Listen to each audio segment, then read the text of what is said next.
afternoon. Who loves chocolate? Well, that was a nice show of hands. I love chocolate. And that really reminds me of something, my youth, when I was walking down the seashore, and I found this gorgeous lamp. So I picked it up and I rubbed it and I cleaned it, and out popped a genie and gave me 3 wishes. So my first wish, because I love food too, was give me a big pocket, like a wallet of money, because I wanted to go out with my friends and neighbors and classmates and eat lots and lots of food. My next wish was I wanted a big bus. I loved picnics. So I said, I want a big bus. So I want to go and pick my berries and jamun off the trees and eat my fruit off the trees. And I got a big bus. And we all went for picnics. And the third wish, I said, make me irresistible to the man of my dreams. And I turned into a box of chocolate. So I live chocolate. I love chocolate. What is all this? I'm a businesswoman. I'm an entrepreneur. I live, I love, I do everything. My first love was physics. It wasn't chocolate. I grew up into the world of chocolate as a little baby. Chocolate is grown 20 degrees north and 20 degrees south of the equator. It needs a tropical climate. The trees are not at all very strong. They're just 20 feet tall, and they need shade. They need shade of the rubber trees, the coconut trees, and the trees are actually, you have to nurse them. They're quite fragile. So chocolate from Africa, from South America, Indonesia, Malaysia, there's chocolate grown in very limited countries, as we know. The demand is going up. The supply is not really going up as much as the demand. India also grows chocolate. So moving on from chocolate, let's go to chocolate making. We go to supermarkets. We buy chocolate. We all love chocolate, whether it's white, milk, or dark. So chocolate is actually pollinated by tiny little flies known as midges. The flowers are pollinated, and that gives rise to this beautiful rosy colored pod. The pod grows on the trunk of trees, and when it's green and moves into a light yellow and a beautiful robust orangey yellow or probably a shiny copper, then it's harvested. These trees are actually absolutely precious. Money grows on trees, right? That's where the term came from. So when actually Hernando Cortez in the early 16th century discovered cocoa bean, Christopher Columbus and his son actually penned it down somewhere. I believe they said that they thought it was almonds or money, you know, because everyone used to scramble to pick these up. And then chocolates, we know, was consumed as a beverage, and you know, it was not sweet. So after we actually open the pod, which is ripe, there is a way to open the pod. So it's not just slashed with a knife or cut as we cut our fruit, it's actually cut so the pulp is saved. The pulp is sticky and tastes like lychee. It's a bit tart, and then it's fermented.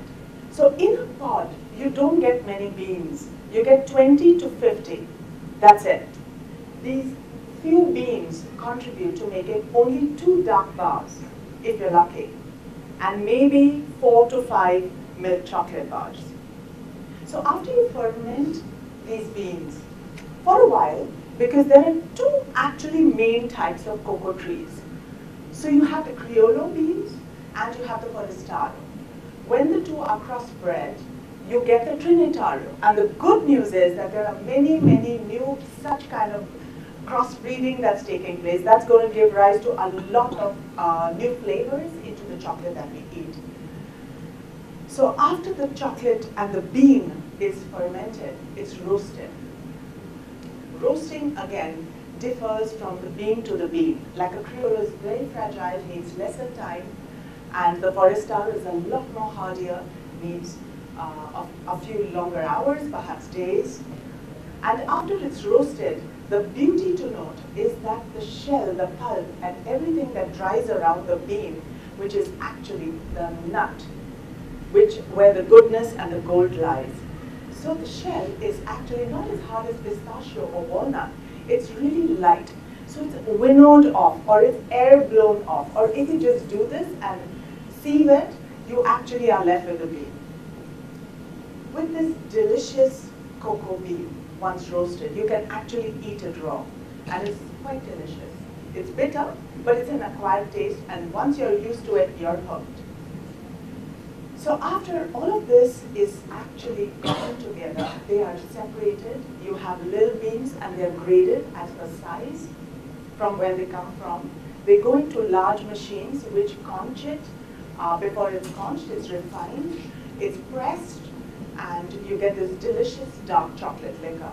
And if it's pressed a lot more further, you get the dark mass which separates from the butter. When you take the dark mass and you mix it with butter and infuse sugar, you get dark chocolate. If you infuse milk, you get milk chocolate. And if you only use the butter with milk and sugar, you get white chocolate. So what is all this chocolate, milk, dark, white? Before, it was just chocolate. You loved it.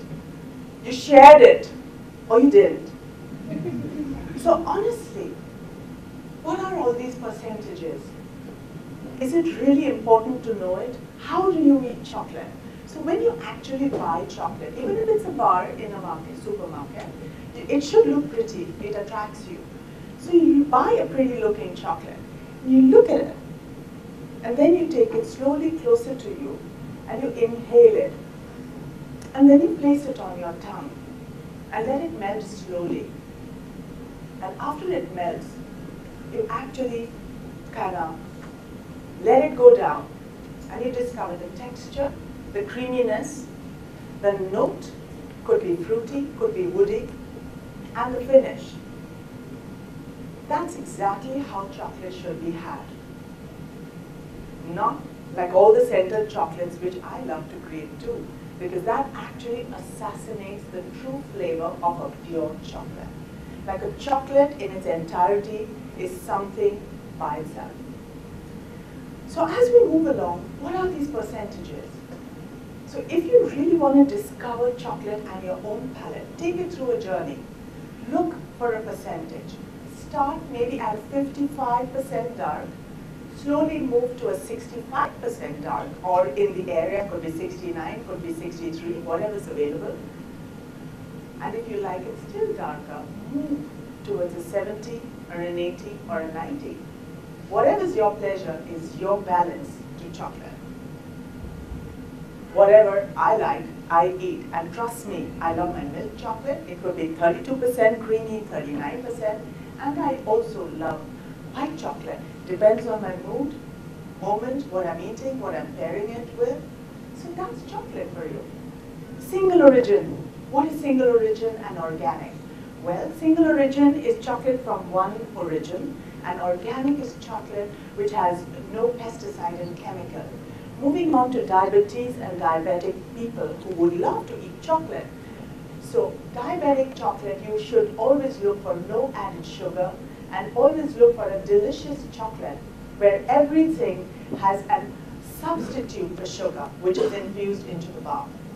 And then if you're looking for chocolate while you're on a diet, make sure you consume chocolate with minimal sugar, no milk if you're on a lactose, non-lactose diet. And after that, what I would like to tell you that yes, chocolate is a superfood. Chocolate is actually outstanding. You can eat the pulp, you can put it into a milkshake, you can make your ice cream out of it. Genuinely so, if you can lay your hand on these beautiful ripe cocoa pods. And once you eat the pulp, you can actually roast your cocoa bean in your own kitchen. And yes, you can make chocolate in your own house. There are machines that you can buy. In India, we have machines that make a staple food called idli. You can actually, you get machines which are slightly modified, and you can use it to grind your bean and make this delicious chocolate, which you could infuse with a little bit of sugar and milk and make your own variety of chocolate. And yes, be sure to grind it over 3 days. So that kind of adds the fine. Me, what about me? How did I get into chocolate?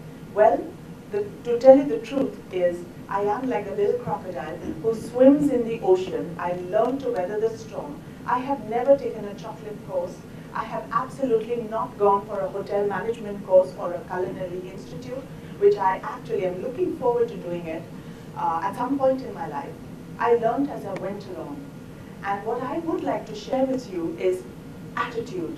Life is always and everything is about your attitude. And I have found my balance about the art of chocolate making and my life balance. And this is what I'm going to leave you with. The E's and F's of my life. So I never have foregone a single experience. Experience everything at every minute. Please be effective. It's great to dream. I dream. But let me tell you one thing. If you don't activate or strategize your dream, how is it ever going to, fructify? How is it ever going to be effective? And the other really, really good thing is never stop educating yourself. Listen, that's all it takes. The F's, focus. I used to be the jack of all trades. I wore many hats. I juggled my life as I went along. But to tell you the truth, it taught me the art of focus. And that's what I do. I pick up one thing at a time and kind of try and be as effective as I can. Fearless. Be unique. Don't feel shy. We are all jaded when we are not fearless. And have fun. Have lots and lots of fun. And there's something for you and lots of surprises on the chair you're sitting on. And I hope you have lots of fun right after this. So thank you, ladies and gentlemen.